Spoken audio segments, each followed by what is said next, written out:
It is time, is it not, to look at some more stamps? I think it is. One video a day keeps the boredom away, and I love my stamps, so it keeps me going with a lot of organisation that needs to be done. So today I'm going to show you these, and I'm going to try and keep the glare out of it really. So what am I looking at? Well, these are my Germania cancels, 1900 to 1922, German Empire and Weimar Republic, I suppose you'd call it.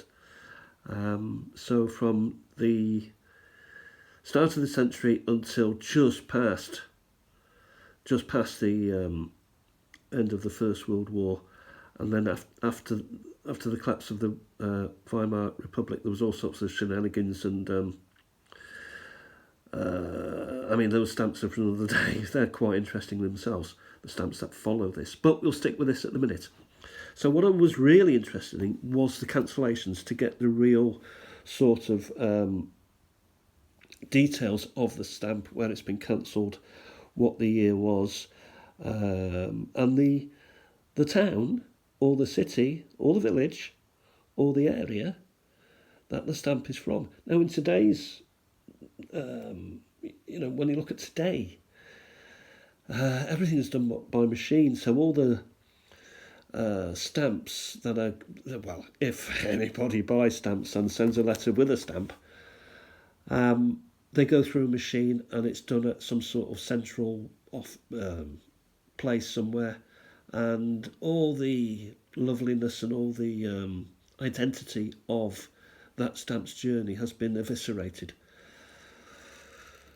And is post any better? Absolutely not.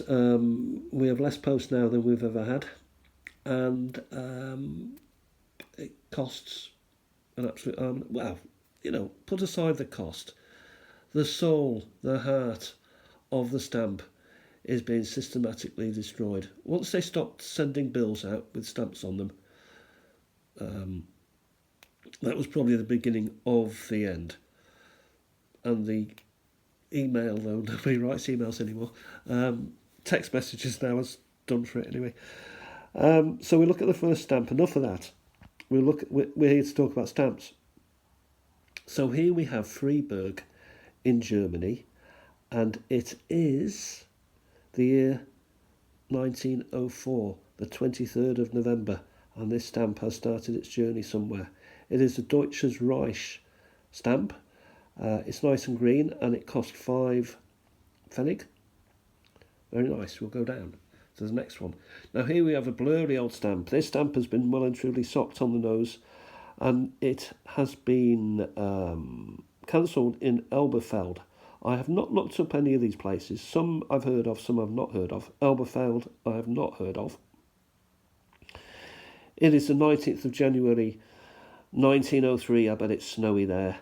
And again, a Deutsches Reich. This is like a pinkish stamp, and it's 50. So maybe that was a parcel that was being sent. So 50 Pfennigs, or 50 Pfennigs. Yes. We carry on down, and again another 50, and this is Liebau. Now, this town now lies in Poland. With wars, boundaries change, and there will be some Polish people there, and there would have been some German people there, and so back and forth for the rest of that for the next half of that century, you'd say. So Lubavka, I would say. Liebau to Lubavka, 1912. I would suggest it's after 1918 it was going to go back to the Polish side, and then later on, when who gets into power, it will probably go back to being Liebau. Who knows? That's for you to look up if you want to. Here we have Reich Post. So this is a Deutsches Post. This is a Reich Post. So it's right at the turn of the century. And it's Mainz. And there is a date there. I could only just about make up 1900. All of these are socks on the nose. Bang, straight on. And it's a 3. So cheap.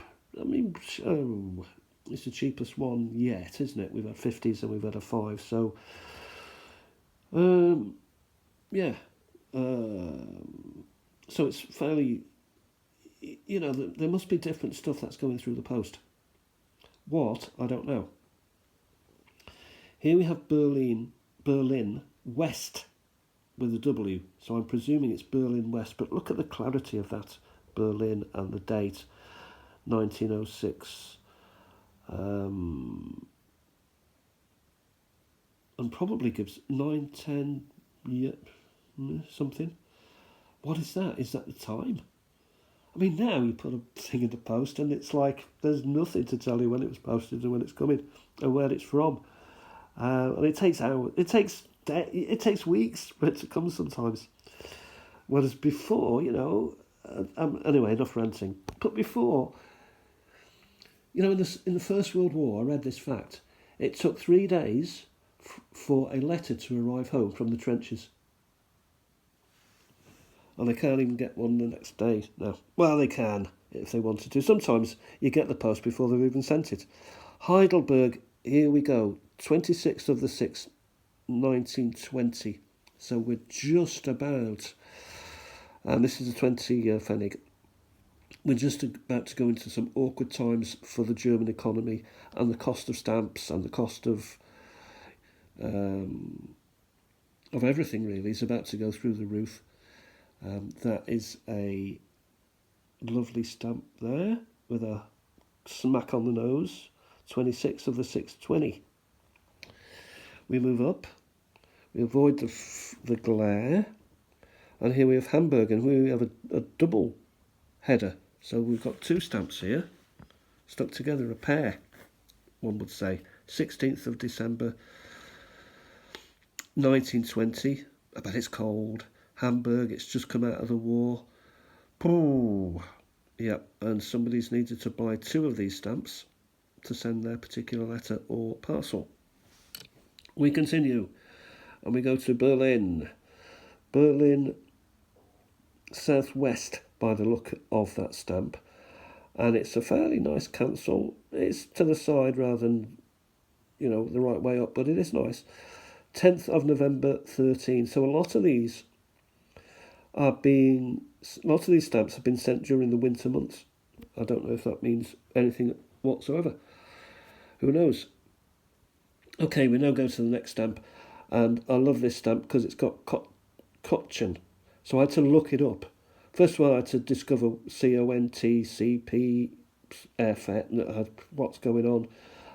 So I had to use AI to discover where or what this place was. And it's Kontchen, and it's in the Alsace-Lorraine area, which is between Germany and France. Again, that borderland where, one year it's French, the next year it's Prussian, the year after it's French again, and you don't know whether you're coming or going. But this is 1902. Again, it's a December one, so I'm going to what am I going to do now? Heidelberg, we talked about. Let's go to the bottom again and have a look at this. Bornheim, never heard of the place. 25th of the 1st, 1910. Stamp's a bit messy, really. But again, I had to do some sort of research to discover what the name of the town where the cancel refers to is, and it turned out to be Bornheim. We go up again to Hamburg. 8th of March, 1902, so slightly different, and a good old thick. Look at the thickness of that cancel, and it's right bang on it. So, people say that they like these socks on the nose, and I do, and that's why I've grabbed these stamps out of my collection and created a page for them. But it does butcher the stamp quite a lot, and this is a 20 Pfennig stamp, slightly butchered. We'll go across one, Meller, or Melee, 1919. That is all I could get of it. So someone's got a lot of ink on their cancellation machine, or stamp it is, yeah, because these are called stamps because you stamp them. What are they really? What is a proper name for a stamp? Is it a postal ticket? Who knows? Maybe I've opened a floodgate here. Anyway, melee. Maybe I've opened a Pandora's box. What we've got here is an 80 pfennig. So again, prices are rising maybe, or does this belong to a package or a parcel that weighed a little bit more? Here we go to Stargard, which is now in Poland, which again I had to use Google probably for. Fairly nice stamp, Deutsches Reich 40. So, excuse me. So the deeper we go into the century, and we're only shallow yet, the more the stamps are costing. Now they will cost a lot more in a couple of years' time. Chemnitz. Don't know where that is. I've heard of it. I believe it's East Germany, or was East Germany, when the country was split in two. And this is, the date is the 7th of 1st, 1918. January, so right at the end of the war. Nice little stamp, 5 pfennigs. Yeah. Here we have another unpronounceable name, Pfarrkirchen. Pfarrkirchen. So I haven't managed to reach 1922, but I have reached 1921. Pfarrkirchen. A lovely stamp, and it's 40. So we've got 2 more to go. And the first one is Dresden, 1904. A wonderful place. Blue stamp, 20. So I suspect that year suggests that at 20 pfennigs, either someone's in a hurry to get it delivered the next day, or by hand, or they're sending a parcel. Nice stamp. I think it does. 1904. I'm sure the numbers after, if anybody knows what these numbers after, 6 to 8, is that the time? Is that the hour that they went to the post office? Were post offices open 24 hours a day? Possibly, because I tell you what is open 24 hours a day. WhatsApp. And is being used 24 hours a day. And people didn't have WhatsApp back then, and maybe they wanted, excuse me, my cough's come back. Maybe they needed, to have correspondence as we wish to have correspondence today when we're texting and the like. And finally, we've got Reich Post here, Chemnitz, 1900. Again, there's a lot of ink on this particular stamp, but you can make out the name of the town, city, I should say, and it's it's worthy. It's interesting that they went from Reich Post